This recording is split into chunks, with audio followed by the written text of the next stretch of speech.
These boys are always energetic when it comes to feed time. Sit. Oh, they're good boys. Find it. Find it. Good boys. No. Alright, there we go. Alright, so we can't feed any live animals here at the park. It's just not seen as ethical, so we like to do scatter feeds throughout our presentation. Allows them to go searching for their food and keep their natural instincts in check as best as possible. But also, it's pretty similar to our domesticated dogs at home. If we have two dogs at home, we like to feed them a bit separate, similar to these guys. So we don't want the one dingo, more than one dingo going for the one bit of food. That's where some incidents can happen. So you notice I gave Snowy a bigger bit. He took off and he's in that back corner feeding on his large bit. We just make sure that our dingoes get their right amount of food every single day. Snowy doesn't really like to get involved in the scatter feeds too much. When I'm throwing the food around and these two are running around, more often than not, he'll just sit in front of me and wait for the food. So I give him a big bit, make sure he gets his fair share, and then the other two to scatter for the rest of it. Good boy, Cos. Alright, now all our dingoes here are purebred alpine dingoes. There's only one species of dingoes, but just different types, so it is dependent on where they come from around Australia. So that's really the only time we do see them bark. It's not something that is too common, but it's something they definitely do. Good boy. Now, dingoes haven't always been around in Australia. It's thought that they come over around 4,000 to 12,000 years ago. A bit of a time gap, but evidence does say otherwise. So there is a lot of evidence out there. Now, good boy. They are found all around Australia, but never made it to Tasmania. So they weren't here. They were here after the formation of the Bass Strait. That's why some animals, things like Tasmanian devils, have been able to thrive or survive on just Tasmania and have gone extinct on the mainland due to the introduction of these predators that did outcompete there.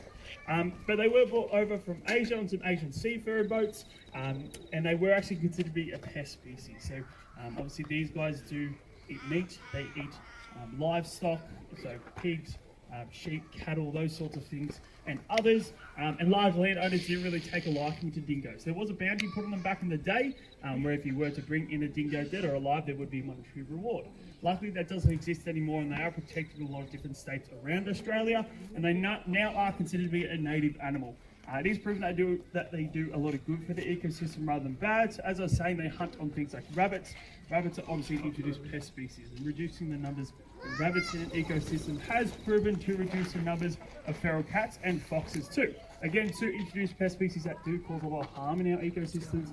These guys, being apex predators, again do get a bad rap because they do feed on things which are cute and cuddly, things that we love. Oh, wombat, look at it. The wombat waiting for its food. Yeah. Oh, there's one in the burrow? Oh, okay.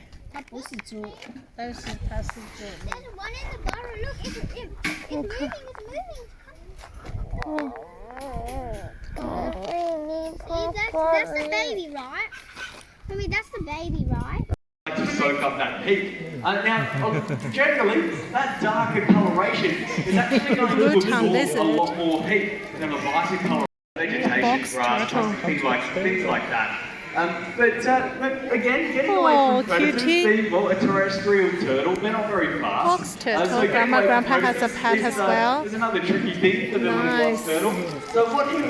That's not for us. Black-headed python. So python that are not poisonous. So being a python, it means that they don't have any venom, so they need to rely on other methods to be able to. So they'll stick their tongue out, and it's a forked tongue, and they'll move it from side to side, and they can pick up scent particles on the end of their tongue. It's basically an enhanced nose, and they can smell absolutely everything. They can even follow very, very light. Oh, Grandma's a bit scared. Following their prey around, and once they find it, they. Oh, look at the tiger. It's coming for the feed, right?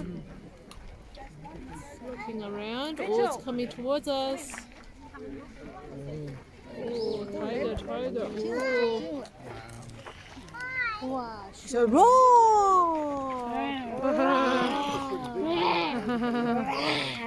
Oh, I got two fiercey tiger here.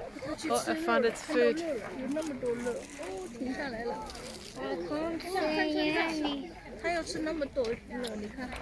There's so much meat there. I can't see. I can't see properly. Look at the tigers coming. We got his little voluntary what we call a blood draw. So we got him to go down. We're able to take a bit of blood from all on his own terms. So that's just a testament to how well that training is going with time. It is a work in progress with the pasture as well, but we're definitely making progress with him. Now, despite the fact that we can't speak tiger and tigers can't speak English, they can actually chat to us, and we can actually tell that they're quite happy and quite content. And they do this through something called chuffing. Now, it sounds a little bit like you're shivering, and this is the way that male tigers can actually tell us Kai doing some scent marking. So he's spraying all that. He's weeing. So what Kai's doing there is marking his territory. So he's telling any other potential tigers or other animals that this is his territory. Obviously there's no one else in there at the moment. But inside all that liquid there is what we call these little lipids, so lots of little fat. And it helps it stick to whatever it goes onto. So any other tiger that walks past is going to be able to smell it and know that this is Kai's territory. Tigers in the wild do this quite a lot to mark out. This is a tree kangaroo, right? The kangaroo that climbs the tree. How do we go down? We will walk down the stairs. Oh, the tree kangaroo is looking towards us. How cute. What is there? Resting, having a sleep. Giant here. tortoise. Do you see it? Yeah. Giant tortoise. Can you hold on to those? Are you happy? You feeding the kangaroo again? That's all. It came out. That's all she wanted to do all day was feeding the kangaroo. What the food? See Isabel's pockets. Oh, it's going to go back in.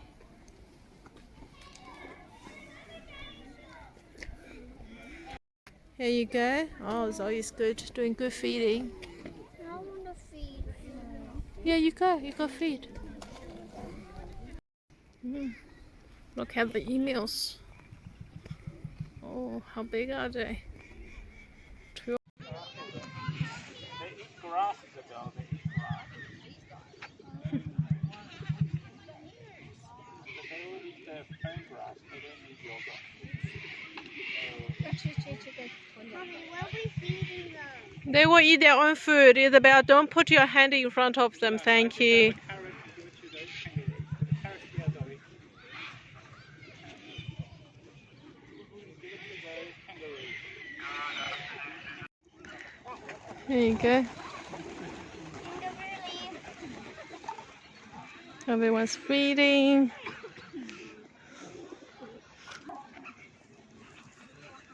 How cute are you, Zoe? What are those emus doing here? Yes, there are two emus here. They're also eating. Carrot.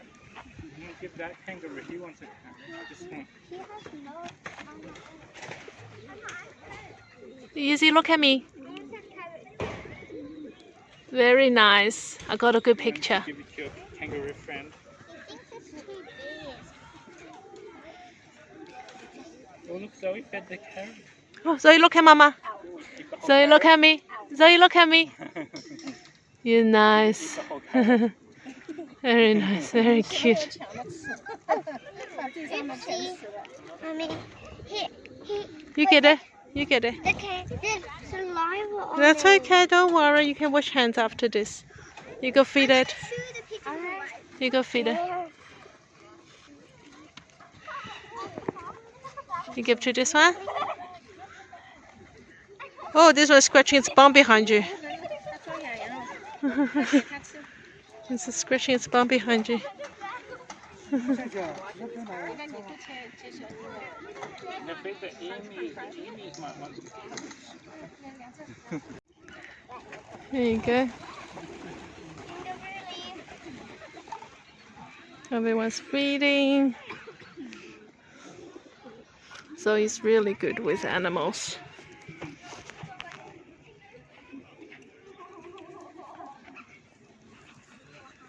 How cute are you, Zoe? What are those emus doing here? Yes, there are two emus here. They're also eating. Carrot. You give that kangaroo. He wants a carrot. This one. He has no. Easy, look at me. Very nice. I got a good picture. Give it to your kangaroo friend. Oh, look, Zoe fed the carrot. Oh, Zoe, look at Mama. Zoe, look at me. Zoe, look at me. You're nice. Very nice. Very cute.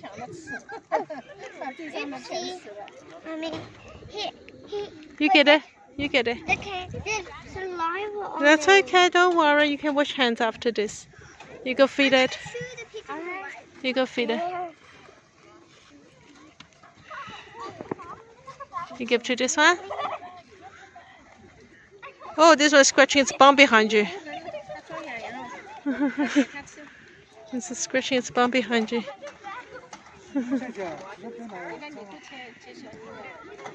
feed the emu. The emus might want to. Feeding time is a time where we probably don't see their lovely animals. They want to eat the food as much as possible.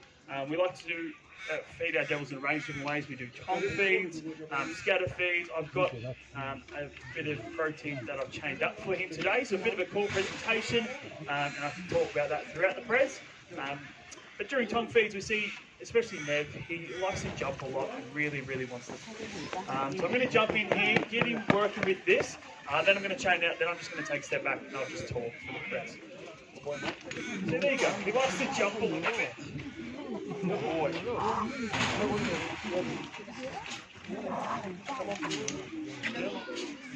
All right.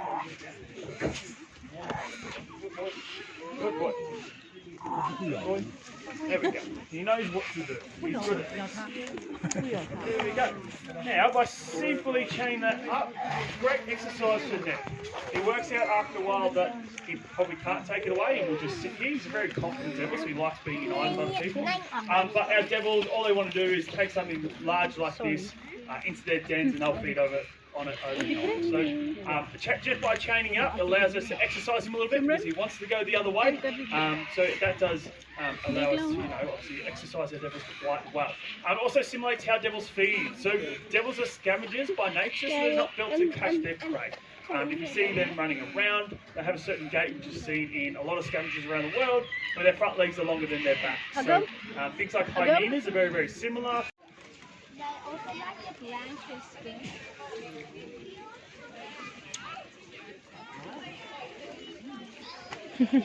And carrots, they like carrots. See that? Out there on the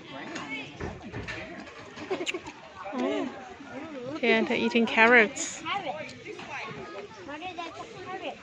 And celeries. They need a balanced diet. They can't just have kangaroo food. I think they like to eat healthy. I think they don't just want to eat. Kangaroos lying on the ground.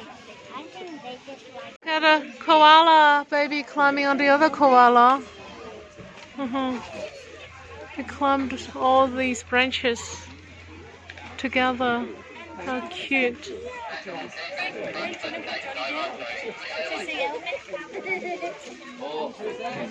The kids are really loving the kangaroos today.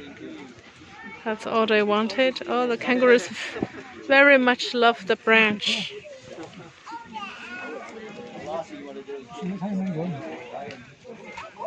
Feeding time. Here, They're feeding. you give a papa. Oh, 老妈弄馍馍，馍馍。Oh, Trying to get my camera back out. Sorry? They give me a little food here. Oh, But they're hey, what needs that stuff? 老爸弄馍馍。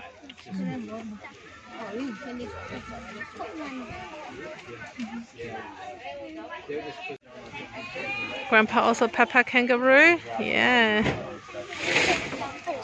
Oh, there's a thump. Alright. They got scared. It's coming again.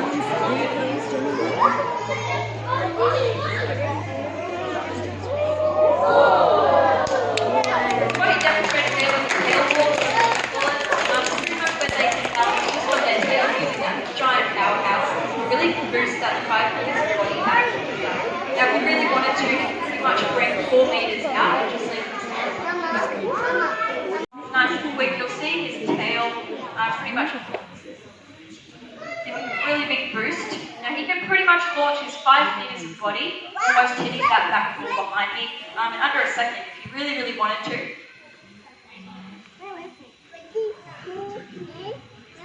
So if I do go quiet, it's just because we're concentrating a little bit. Now these food items might seem quite small for a 750 kilo 5-meter crocodile, but he actually gets fed around 3 times a week and he's got the stomach size of about a watermelon. So like I said, you should hopefully see that eyes and his nose surface. His nose will sort of flop onto the food and then he'll start to bring it out. Hopefully this way you can really see just how big he is. Look at him! Whoa! A big round of applause.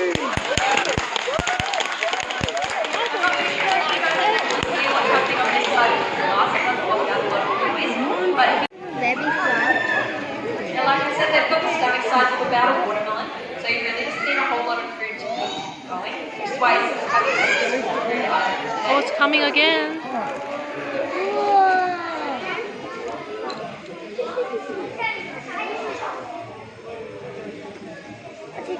Nice big jump. And big round of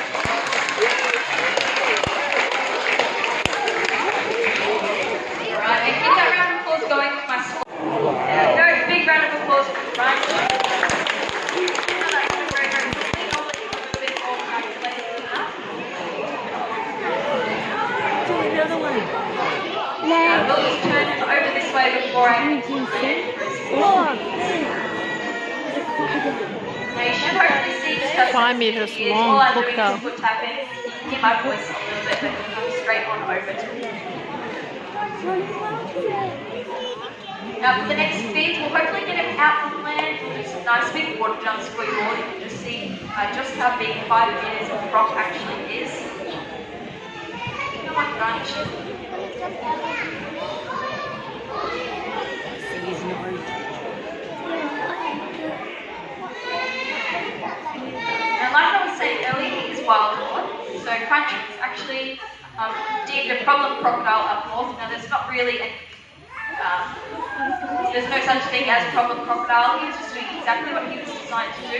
What's kept him around for thousands of years. It's what's made them the apex predator. So nothing could hurt Crunch out there really, other than a large. There we go. Big round of applause for Crunch. Very, very quickly, normally a little bit more calculated than that. Do another one. We'll just turn him over this way before I land. Now you should hopefully see just how 5 meters he is. long All I'm doing crocodile. is foot tapping. You can hear my voice a little bit, but it comes straight on over to me. Now for the next speed, we'll hopefully get him out from land. We'll do some nice big water jumps for you all. You can just see just how big 5 meters of rock actually is. Come on, Crunch. See his nose. Now, like I was saying earlier, he is wild caught. So Crunch is actually deemed a problem crocodile up north. Now, there's not really there's no such thing as problem crocodile. He was just doing exactly what he was designed to do. What's kept him around for thousands of years. It's what's made them the apex predator. So nothing could hurt Crunch out there really, other than a large 26 different species of them worldwide. Now here at Ballarat Wildlife Park, we are lucky enough to have 3 of those species. So we do have our beautiful freshwater crocodiles. They're located up at the reptile house today. We've got Mum and Dad, and we've also got their 2 little babies down in that 6-foot tank over there. Now we do also have 4 beautiful American alligator ladies, and they're located outside of that alligator hut. And like I said before, we do have 2 beautiful saltwater crocodiles. So saltwater crocodiles, they're known to be the largest and most aggressive of all these crocodile species. Now Crunch, he's pretty much as big as they come, so he's at that 5-meter mark. He's a genuine 5-meter crocodile. Now that's pretty much as big as they get. He's not the largest, however. So you can find the largest saltwater crocodile within Green Island up north Queensland. And his name's Cassius, and he's currently 5.3 metres in length. Now he's only half a metre bigger than Crunch, but he's almost double in weight, reaching up to about a ton or even more. Now Cassius is around 120 years old, which is pretty pretty old for a crocodile, whereas one crunch we believe is around 60 to 70 years old. Now I say believe because he is wild caught, so we're actually not too sure exactly how old he is. Now he is getting a little bit sensitive, so we might get in and skip his first feed. So you might notice that he's reaching out at the moment. He's got his eyes, nose and ears surfacing, So he and watch. he's still got his 5 minutes of body cooling in. He is very, very sensitive to routine, so he knows exactly what's happening and exactly what I'm about to do. So you can't see, but at the moment I'm giving some little foot taps to the floor behind him. He's very, very sensitive. On all of those scales on his body, there's little things called irisodes, which are tiny little black spots. So it's how he's able to sense all of these vibrations underwater. Now Crunch can actually feel every vibration underwater, even heartbeats of up to 2 kilometers away from him at the moment. See if he wants to come over for a feed. Now just before he does surface to have this food item, you'll notice that those eyes, nose and ears surface. This is called minimal exposure. So it's how he's able to hide that 5 meters of body and still stay relatively safe in the environment.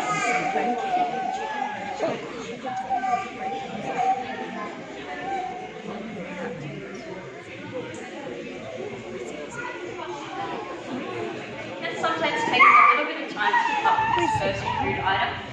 What we've tried to do is start off with a nice safe ball feed for him. So you can come up, sort of have a look at everything, figure out what we're doing, what our intentions are, and figure out if it's safe enough to come up for a feed.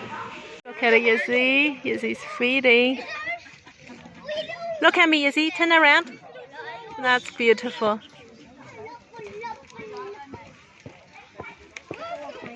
Nope. It's going to climb. They're so active today.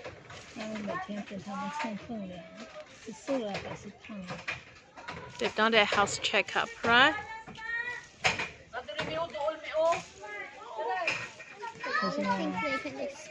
Right, all the koala very happy. Mommy, can I have my mango back? Oh, it's climbing down. See, they weigh the koala holding onto the branch, then they weigh how heavy the branch is to get the weight of the koala, right? Are you using granite foam? Right, all the koala very happy. Mommy, can I have my mango back? Oh, it's climbing down. See, they weigh the koala holding onto the branch, then they weigh how heavy the branch is to get the weight of the koala, right? Are you using granite foam? They're feeding and weighing the koala.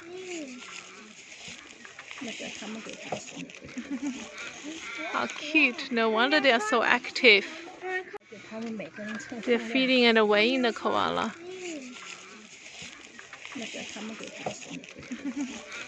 How cute. No wonder they are so active. They're feeding and weighing the koala.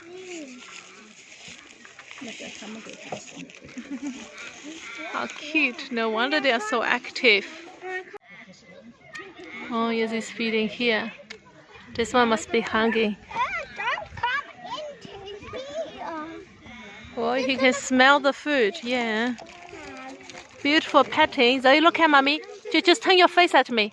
Very cute. Oh, this is the best smile ever. So cute. So cute, Zoe. There you go. Beautiful, Zoe. Very nice. Happy? The kangaroo's coming out for the feed. Zoe's right there. Is this there?